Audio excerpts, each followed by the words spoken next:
ಕನ್ನಡಿಗರ ಉದ್ಯೋಗಕ್ಕೆ ಆಗ್ರಹಿಸಿ ರಾಜ್ಯದಾದ್ಯಂತ ಕರ್ನಾಟಕ ರಕ್ಷಣಾ ವೇದಿಕೆ ಹೋರಾಟಕ್ಕೆ ಕರೆ ಕೊಟ್ಟಿದೆ. ಬೆಳಗ್ಗೆ 11 ಗಂಟೆಯಿಂದ ಸಂಜೆ 4ರವರೆಗೆ ಬೃಹತ್ ಪ್ರತಿಭಟನೆ ನಡೆಸುವುದಕ್ಕೆ ಸಜ್ಜಾಗಿದೆ.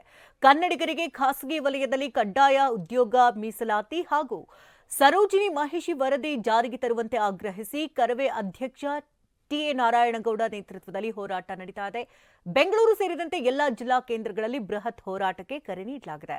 ಹಾಗಾದ್ರೆ ಪ್ರಮುಖವಾದಂತಹ ಬೇಡಿಕೆಗಳೇನು ಅಂತ ಗಮನಿಸುವುದಾದ್ರೆ, ಬಲಿಷ್ಠ ಕಾನೂನನ್ನು ರೂಪಿಸಿ ಕನ್ನಡಿಗರಿಗೆ ಉದ್ಯೋಗ ಮೀಸಲಾತಿಯನ್ನು ಕೊಡುವಂಥದ್ದು, ಕನ್ನಡ ಪರೀಕ್ಷೆ ನಡೆಸಿ ಉತ್ತೀರ್ಣರಾದರೆ ಮಾತ್ರ ಕನ್ನಡಿಗರೆಂದು ಪರಿಗಣಿಸಬೇಕು ಅಂತ ಹೇಳುವಂಥದ್ದು, ಖಾಸಗಿ ಸಂಸ್ಥೆಗಳ ಸಿ.ಡಿ ದರ್ಜೆ ಹುದ್ದೆಯನ್ನು 100% ಕನ್ನಡಿಗರಿಗೆ ಮೀಸಲಿಡುವಂಥದ್ದು, ನಿಯಮ ಪಾಲಿಸದ ಸಂಸ್ಥೆ ಲೈಸೆನ್ಸ್ ರದ್ದು ಮಾಡಿ ಕ್ರಿಮಿನಲ್ ಕೇಸನ್ನು ದಾಖಲು ಮಾಡುವಂಥದ್ದು, ಸಾರ್ವಜನಿಕ ವಲಯದಲ್ಲಿ 100% ಕನ್ನಡಿಗರಿಗೆ ಮೀಸಲಾತಿಯನ್ನು ನೀಡಬೇಕು ಅನ್ನುವಂಥ ಆಗ್ರಹವನ್ನು ಮಾಡ್ತಿದ್ದಾರೆ.